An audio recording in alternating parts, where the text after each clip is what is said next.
Hello everyone, I hope you are doing well. So a couple of announcements before starting the lecture. I'm going to write down the announcement right here. So first, I'm pretty sure you received my email about this, but we are going to have the classes on Mondays and Wednesdays.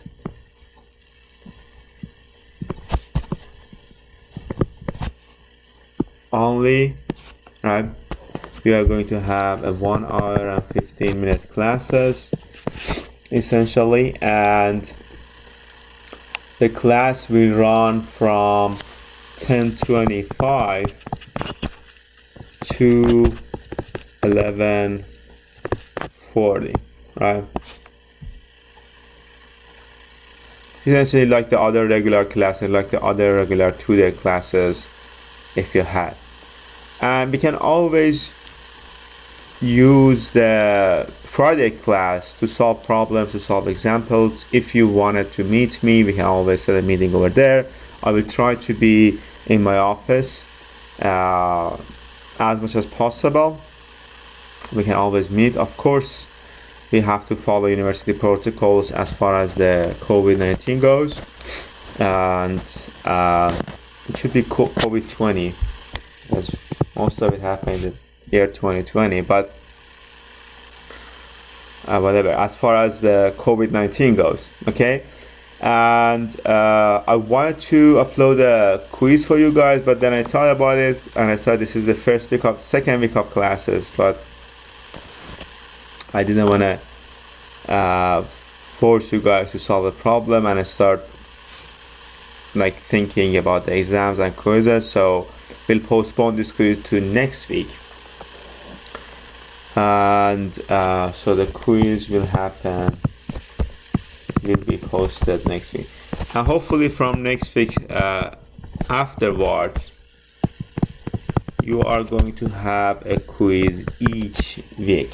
Some of them, according to the syllabus, the dates are posted on syllabus, will be graded, will be counted as your midterm exams, if you will, but they won't take you more than 15 minutes. And again, quizzes will always be posted on Fridays, right? You will have the whole day to solve the problem and submit your solution, but as soon as you start the quiz, you have to submit it in 15 minutes. And today's class is online again. I'm pretty sure you're already aware of this if you're watching this recording. Hopefully this was the first week of the class. The first week is always very hectic, but this year it is a little more confusing. Hopefully from next week everything will be on a schedule. We will follow the syllabus. And something that you guys have to keep in mind is that this is the first time we are offering this course in this university ever. So this is the first time ever. So the syllabus, the class schedule and the syllabus that I've posted is very ambitious. It is very possible for us not to be able to cover all of the material that I dream actually of covering. And the first part of it is actually you're going to see today. I don't think we are going to be able to finish chapter 2 in today's recording. Of course I can rush it, but I don't want to rush it. I want you guys to follow the lecture. I want you guys to enjoy the lecture. And please keep in mind that you guys, you can always ask any questions you may have. So make sure to reach out to me and ask the questions you may have. And the main reason I moved today's class online is because of the issues we were having with the live online classes. I just wanted to make sure that we can always I just want to make sure that issue is resolved, right? That's why we have the online class. So let's start with the waves in a supersonic flow. That's the next part of the chapter 2 review. We only have one more part, or two more parts if you will, the duct flow with heat transfer or Rayleigh flow, and duct flow with viscous effects, which is the Fano effect. But today we are going to only talk about the waves in a supersonic flow.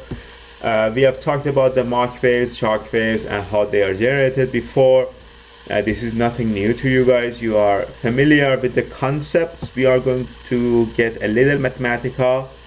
So if you felt like that this is a little confusing to you and you need more explanation and more problems to be solved, please reach out to me. I can always change the pace of the class based on your understanding of the material. And yeah, please reach out to me. Okay, so let's start with the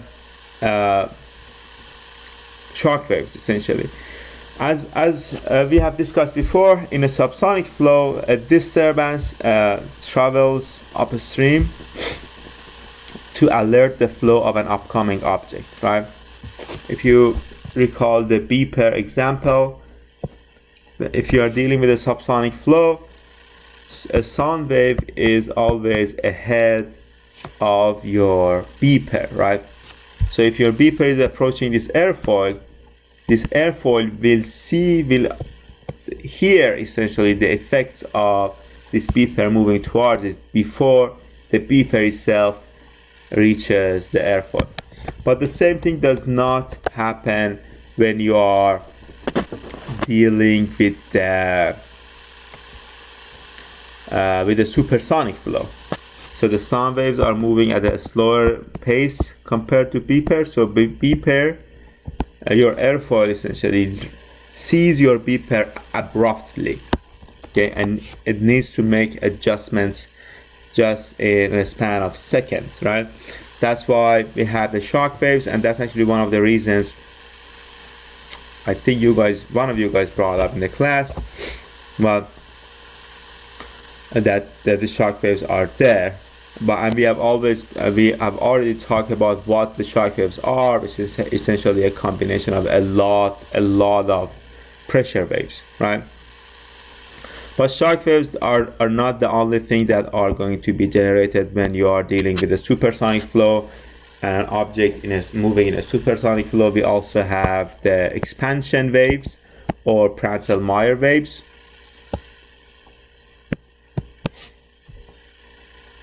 These are the two main types of adjustments in the flow that happens, the adjustment mechanisms. You can call them adjustment mechanisms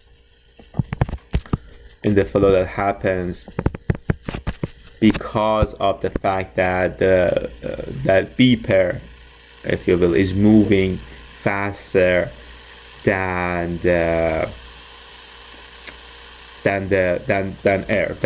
pressure waves that are following it, right? We will talk about the differences between expansion waves and shock waves, but the first thing we always need to discuss is the shock waves. One of the special case of shock waves is a normal shock wave. So essentially most shock waves that are going to be formed, let's say this is an airfoil, look like this. They make an angle with the horizon, let's say, or the flow stream with the streamlines, right? If this angle is usually called beta. If this angle is 90 degrees, meaning that if your shock wave is perpendicular to the flow stream, that's a special case of oblique shock, of regular shock waves essentially, and we call that normal shock wave, and that is the strongest form of shock waves. Okay, so it is easier to discuss the normal shock waves as far as the mathematical analysis goes, and that's what we are going to do first, and we are going to apply the analysis to the oblique shock waves or the regular shock waves afterwards. So this is what a normal shock wave looks like. To be able to do the analysis, we have to draw a control volume around the shock. one upstream the shock wave and one downstream the shock wave, the normal shock wave. And the pressure coming in, we have the pressure coming in, the density T1, U1, gamma, and R that are coming in, that are the upstream the shock wave, and we want to find the downstream properties, P2, ρ2, T2, U2, gamma, and R. Okay. We also can identify the Mach numbers. Keep in mind that for a normal shock wave, usually what happens is you have Mach numbers in the supersonic condition approaching the shock wave. Then the Mach numbers after the shock wave will be subsonic condition. This is usually what happens when you're dealing with normal shock wave. So we have a huge decrease, we're going to say a huge decrease in velocity and the Mach number. But to be able to analyze this, as you all know, we have to go back to the three main governing equations, the conservation of mass equation,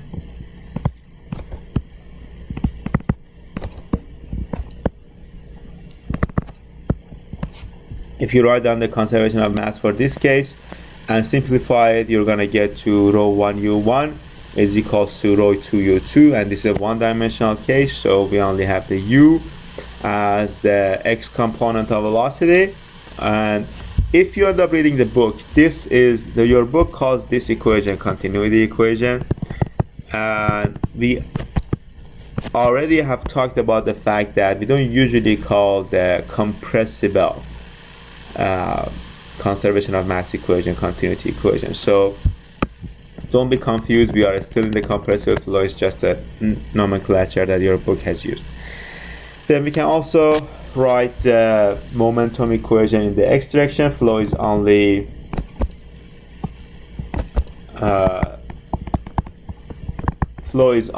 in the x direction, so momentum equation in the x direction is gonna look like this. We just have to make sure that you understand that we have rearranged the equation a little bit and simplified it. This is the simplified version. ρ2 u2 squared, the downstream properties minus the upstream properties, ρ1 u1 squared is equals to the net forces between the downstream and upstream, which are the pressure forces in this specific case, the only forces that we have.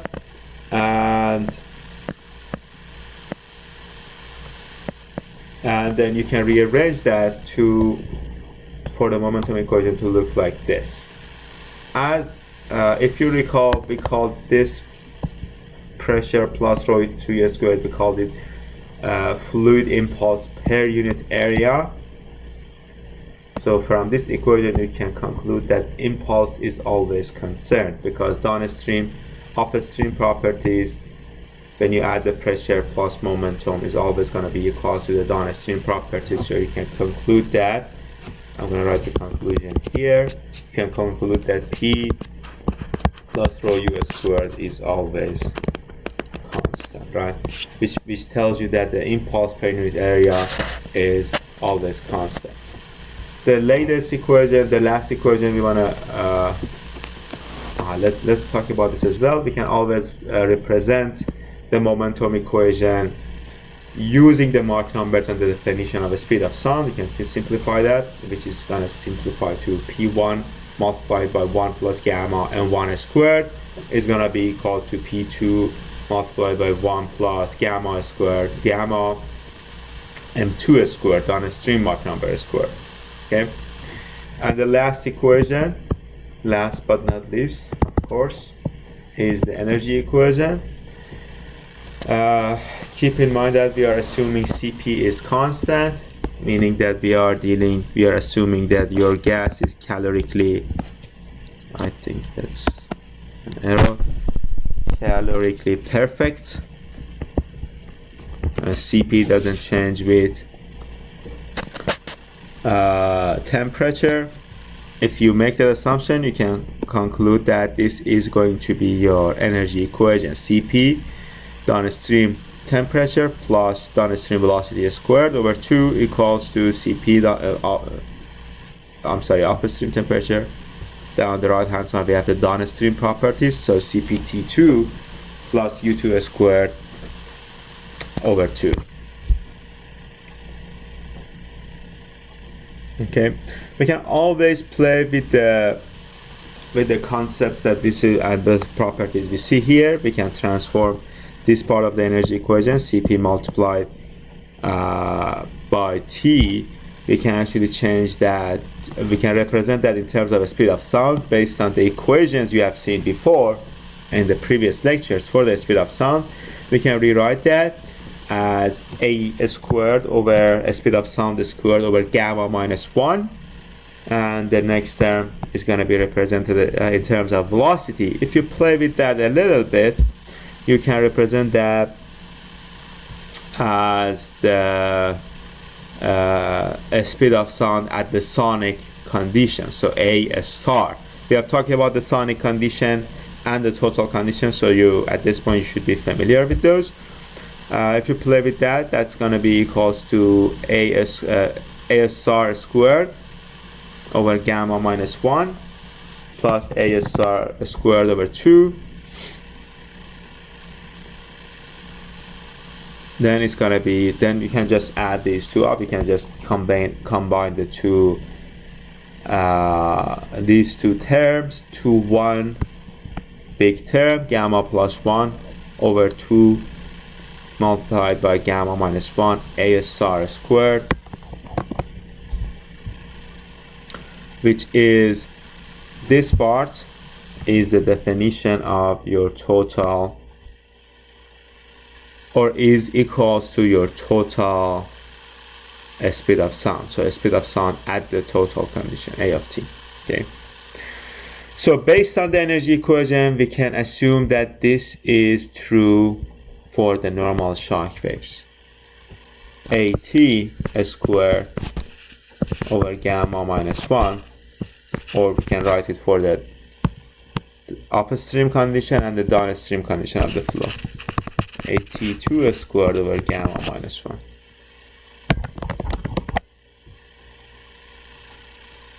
Okay.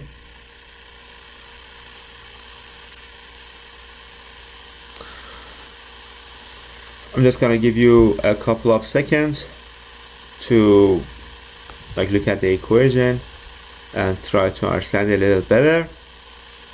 Then we can go on.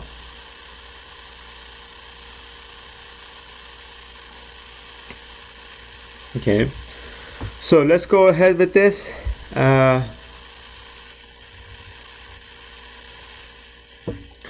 The next step is to define, using the energy equation again, to define this new parameter called the characteristic Mach number. The characteristic Mach number is defined as your velocity divided by the speed of sound at the sonic condition, so A star, that is represented by M star. As you can see here, I need to rewrite it. If you play with the massage the energy equation, if you will, you will get to this term, 1 over m squared plus gamma minus 1 over 2 is gonna be equals to gamma plus 1 over 2 multiplied by 1 over m star squared. So we can find the characteristic Mach number for the downstream and upstream based on the Mach number of the downstream and upstream using this equation. M star squared is gamma plus 1 m squared over 2 plus gamma minus 1 m squared.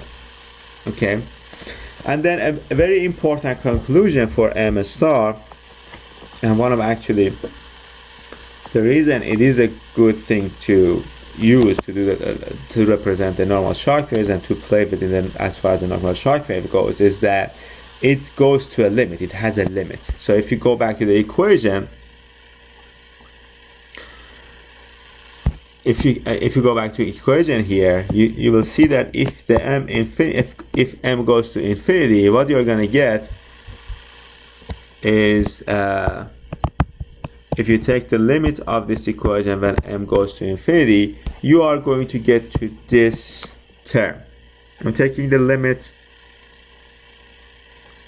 is all of this scope of this course. I'm pretty sure you can take the limit of this. You just have to do a little manipulation to be able to take the limit of this, but yeah, you should be able to do that. I'm pretty sure you are able to do that.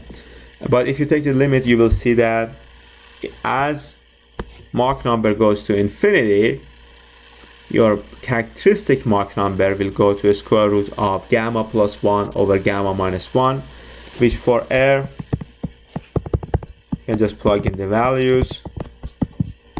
We assume air is 1.4, so it's going to be the square root of 2.4 over 0.4, or the square root of 6. Okay. So for air, your maximum or the limit characteristic Mach number is gonna be 6, which is around 2.3, if you will, somewhere in that ballpark, in that area. And you can reach that value as you go after Mach 10, so you don't have to go to infinity. This is a very important relationship. This is something we can use later on to be able to characterize a lot of propulsion engines and a lot of other stuff. But what is the goal here? You may be, at this point, you may be questioning it. We have seen a lot of mathematics, we have seen a lot of equations, and we're going to see a lot more mathematics and a lot more equations. What is the goal here? The goal here, as I stated briefly at the beginning of this lecture, is to be able to relate the downstream properties of the shock here to the upstream properties. So we want to find a relationship between these two. We want to be able to find the downstream properties using the upstream properties. Okay, so that is the goal. So just bear with me with the equations, and we will get there. Okay, so just some more equation, if you will. So this is a variation of the momentum equation. We just take the rho 2 u2 out. If you do that, if you take the rho 2 u2 out, these two are equal based on the conservation of mass equation. Right, this is what we have seen, and you'll end up with P1 over rho 1 u1 plus u1 equals to P2 over rho 2 u2 plus u2. And we also have this equation here from the definition of speed of sound, essentially. That's just a variation. This is an equation that you should try to learn because it is very handy. P over rho is going to be equals to a squared over y. We have the P over rho's here, so we can replace the a squares over y. So you end up with this equation. This is another representation of momentum equation. A1 squared over gamma u1 plus u1 is going to be equals to a2 squared over gamma u2 plus u2. You can always take the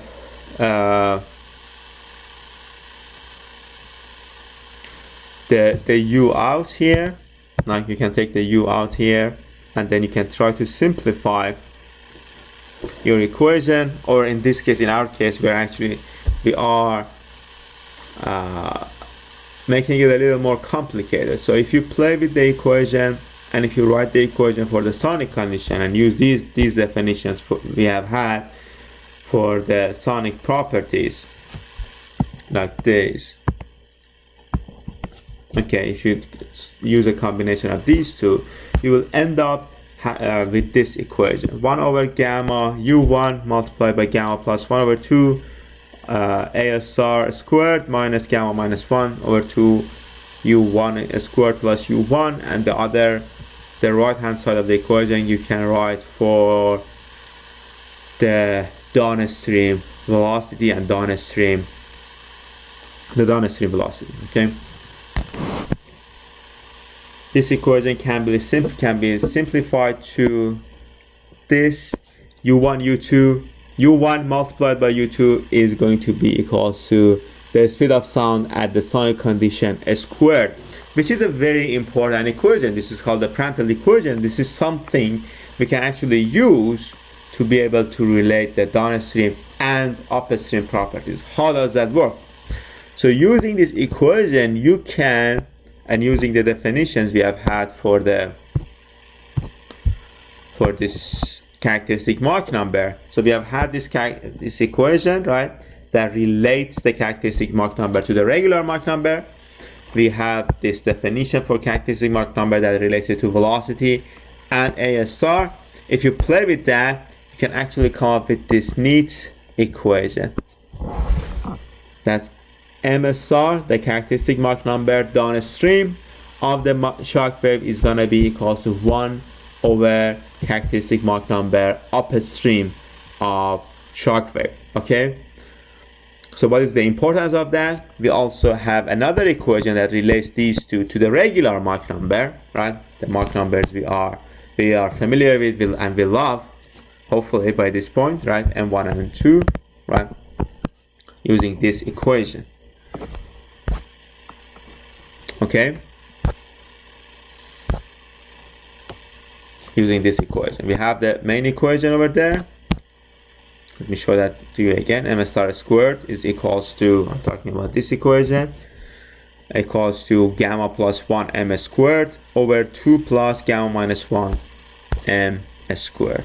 And using the two equations here, we can conclude, we can drive this equation. That's essentially the relationship between the downstream Mach number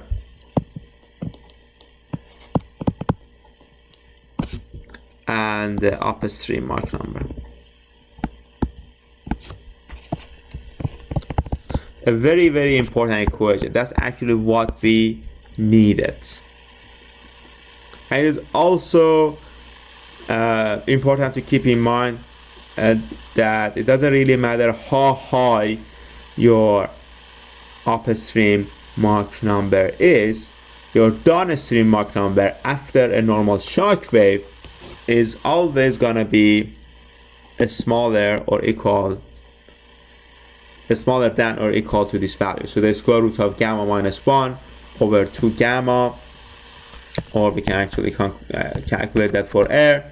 1.4 minus 1 is 0.4 over 2.8. Okay, so the square root of this value, and this is something that is always smaller than 1. So you can safely conclude that it doesn't really matter how high your Mach number is, eventually your upstream Mach number is, your downstream Mach number will always be smaller than 1. So after a normal shock wave, you will always get a subsonic flow. Okay. Okay. And keep in mind that if you are taking compressible fluid flow, these parts you will go, they will teach you, Dr. Farooq will teach you in that course, these parts of the class. And I'm pretty sure he will go into a lot more detail than me. This is for us, this is just a review, right? And for his class, it's just the biggest part of the class, okay? So you are always welcome to come to me and ask questions. I want to make sure that all of you understand this material completely, 100%. But if you are taking that course, in that course you will go over these topics and you will learn about this material in that course as well. Okay, so we have the relationship between the Mach numbers, downstream and upstream. The next step is to drive the relationship between the other properties like the density, pressure, temperature, and everything else. Density is going to be pretty easy because we have the conservation of mass equation. Rho1 U1 is equals to Rho2 U2. If you rewrite that, you're going to get the ratio, the density ratio, Rho2 over Rho1 is equal to U1 over U2, right? Which is the thing we have here, the equation we have here, and that is equals to M star 1 divided by M star 2.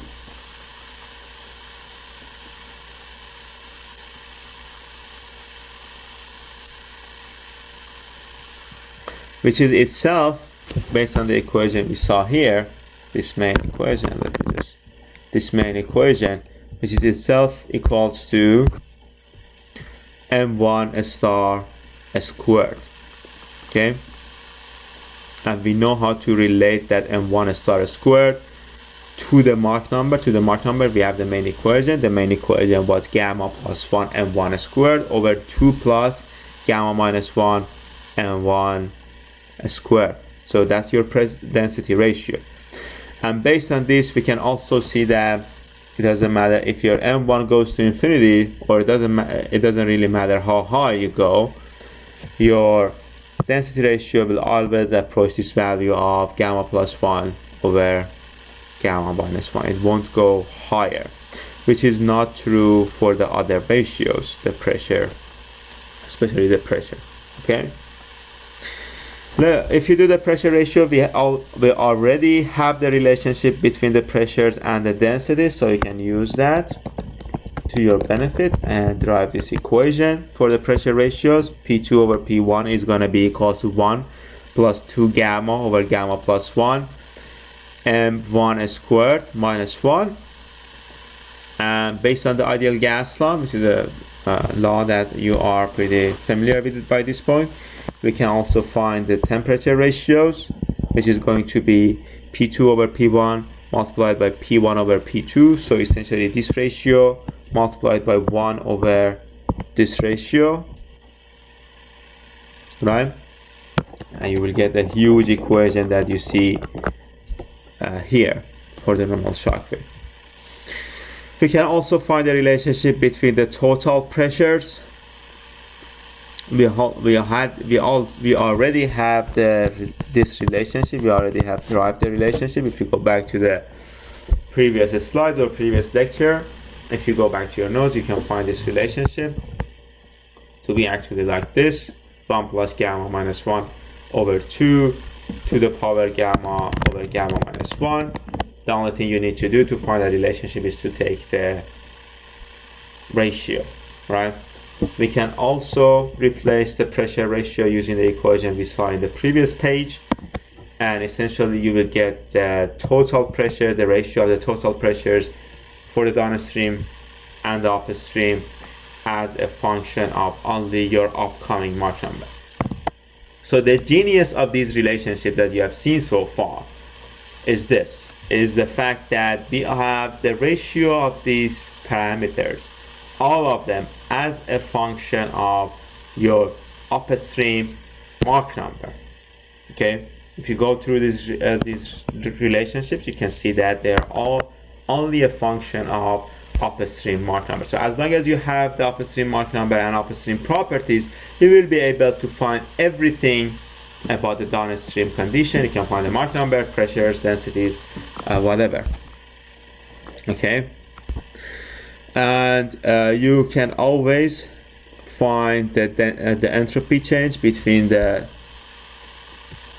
downstream and upstream properties using the Gibbs law.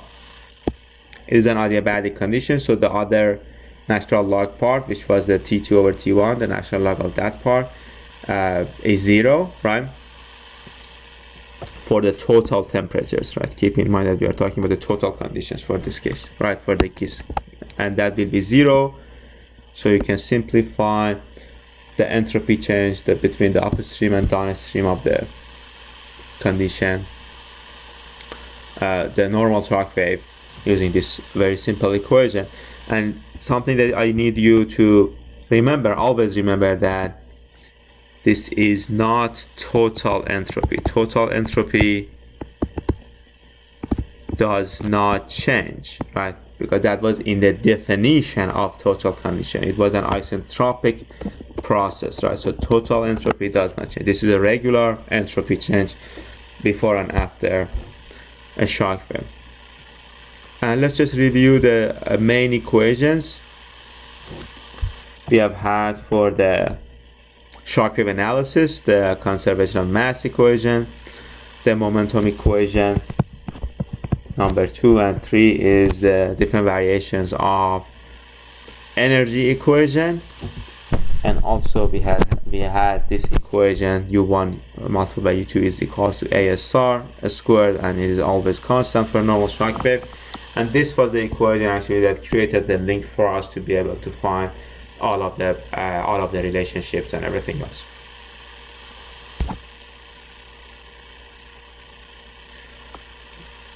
Okay.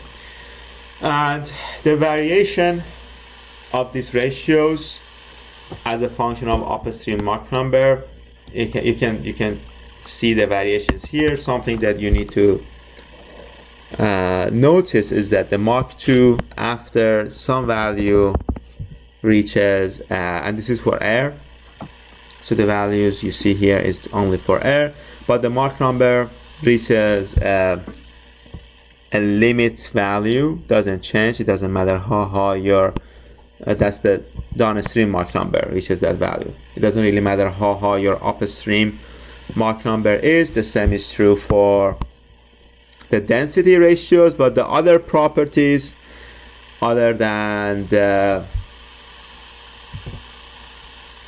delta S over R, which doesn't reach a limit value, but the increase of it, just the amount of increase or the slope of the curve actually decreases a bit, so it doesn't change that much if when you increase the Mach number. Okay, and there are a host of reasons for it, which we are not going to get into, but the other ratios between the downstream and upstream properties, especially the pressure and the temperature, is going to change. So that's something that you need to keep in mind, that the temperature and pressure, as you increase the Mach number, the upstream Mach number is going to change, which is a very important structural concern for you guys, right? Think about it this way: if you are dealing with the space reentry or the high orbit and higher speed, essentially a higher speed analysis, your T2 over T1 temperature after normal shock wave is gonna be, let's say it's Mach 20, is gonna be like 500 times bigger. So after normal shock wave, your ambient temperature may be like,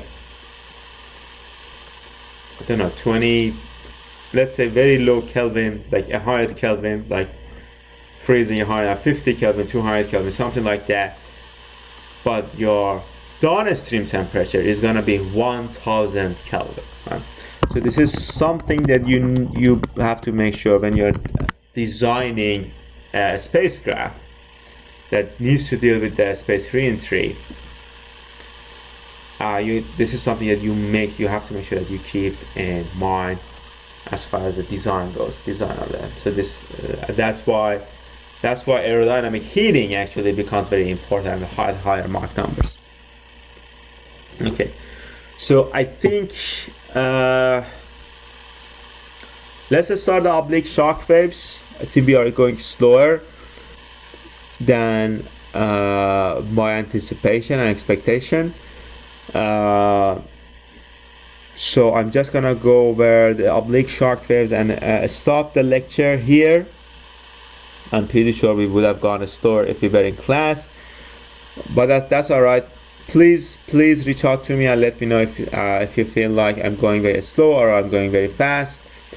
And as I said, I'm going to calibrate my pace with you guys. I just want to make sure that you guys understand everything completely and 100%. So please make sure to reach out to me. An oblique shock wave, as I mentioned, a normal shock wave is essentially a special case of an oblique shock wave with a wave angle of 90 degrees. What we are going to do in our discussion, in the continuation of our discussion, is to discuss the oblique shock waves, so the general case of shock waves. And this is a side view. What you're seeing here is a side view of an oblique shock wave. The flow is coming in, and the shock wave is at an angle, which essentially turns the flow in another direction. Okay. Beta is one of the most important parameters here. Beta is the wave angle, the shock wave angle, right? The angle it makes with the upstream flow. So we always assume that upstream flow is the horizontal condition, is the horizon, right? Theta is another angle that is called the turning angle. The angle that I think it is very self-representative. It's the turning angle of the flow after the shock wave or downstream the shock wave. U is always the normal velocity component, and W normal to the shock. Okay, so this component, where is that? Yeah, this component here. Okay, and W is the tangential to the shock wave component of the velocity. We can write the equations. You have to keep in mind that we have to write the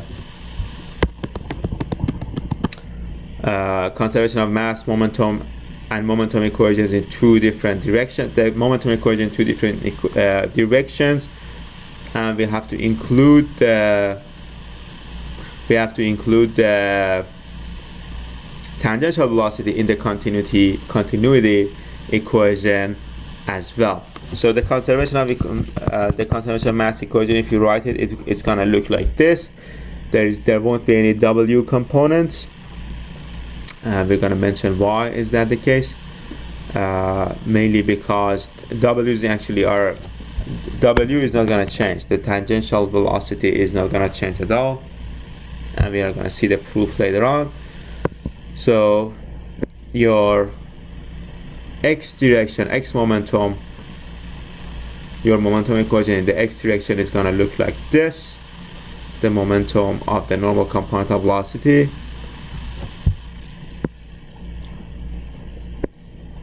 Your momentum in the W direction is gonna look like this. Based on this equation, we can simply take this out. They will be equal, and this is your proof that W1 is gonna be equal to W2. We can write the energy equation to look like this. These are the equations. I'm not gonna go over this equation because these are the equations that you have seen many times by now in this lecture.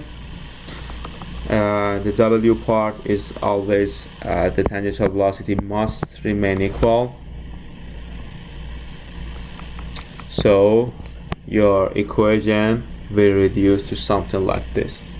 So what we can conclude from the main equations here, we are gonna this equation, and this equation, these four main equations, is that your tangential velocity doesn't change, okay? And your normal component of velocity, the changes in normal component of velocity, and the equations for that are essentially exactly the same as the normal shock wave. And that is your solution for oblique shock wave. So as long as you have the relationship for a normal shock wave, which we do, and as long as you know these angles, you can find the normal component, and this is normal to the shock, right, to the shock wave. You can find the normal component of your velocity, write down the equation, use the normal shock wave relationships, right, and then find the normal component of Mach number after the shock wave, and based on that find because you already have the angles, and this is just a trig relation, a sine relation, essentially sinusoidal relationship, you can find the Mach number, if that makes sense. And we're going to see more about that in the next slide right here, right? So you can calculate the normal component of shock wave using the in the downstream condition, like before the shock wave. You can find that by multiplying your shock wave by the sine of the shock wave angle, the wave angle. So using that, we have the relationship between the normal components of the Mach number, the velocity, essentially the Mach velocity, if you will. We already have the relationship. This is the normal shock wave relationship. So you just replace that with this sine value, n1 sine, right? You're gonna get n1 squared sine squared beta, n1 squared sine squared beta, and this equation will give you the normal component of the shock wave, of the flow, the normal component of Mach number after the shock wave, okay? Then we need to find the relationship between the normal components of shock wave, the normal component of Mach number, flow Mach number after the shock wave, and the Mach number after the shock wave, right? Which is essentially the same sign relationship. The only difference is that the angle is going to be different. So it's going to be beta minus the turning angle, right? And that will give you essentially the downstream Mach number. You know, that's pretty easy. But we also need to find a relationship between the angles and the Mach number, because sometimes we don't know the shock angle or the turning angle. We have to be able to find that. So to do so, we relate the angles to the velocities. Yeah, it's very simple. You have this rectangle, we can relate the angle, this angle here, to the velocities, and this angle beta here. Okay, very simple relationship. Tangent of beta is going to be equal to u1 over w1 here, and tangent of beta minus theta is going to be equal to u2 over w2, right? So the normal to the shock wave component of velocity over the tangent to the shock wave component of velocity. Using that, if you just what you do is you take the ratio of these two equations, w1 and w2 are equal, so you're going to get u1 over u2, and we already have the relationships for that at u1 over u2. You'll end up with this equation. Okay, gamma plus 1, the ratio of beta over tangent of beta minus theta is going to be equals to gamma plus 1 multiplied by m1 squared sine squared of beta over 2 plus gamma minus 1 m1 squared sine squared of beta. I think we can stop here and we can have continue the discussion on oblique shock waves in the next lecture. Please reach out to me if you have any questions, if you have any problems. And again, the main reason I moved the class online was that we were having some problems with the recordings. So this method was a tried and tested method for me. I know this works. Hopefully we won't have any problem with this specific recording, and the in-class recording will be taken care of from Monday. Okay, see you guys on Monday. I wanted to solve some example problems for you guys, but we couldn't finish chapter 2. Hopefully we'll finish chapter 2 on Wednesday, and we'll get to on Monday, and we'll get to the solving the problems, example problems for chapter 2 on Wednesday, so you guys will have a better idea on what to expect and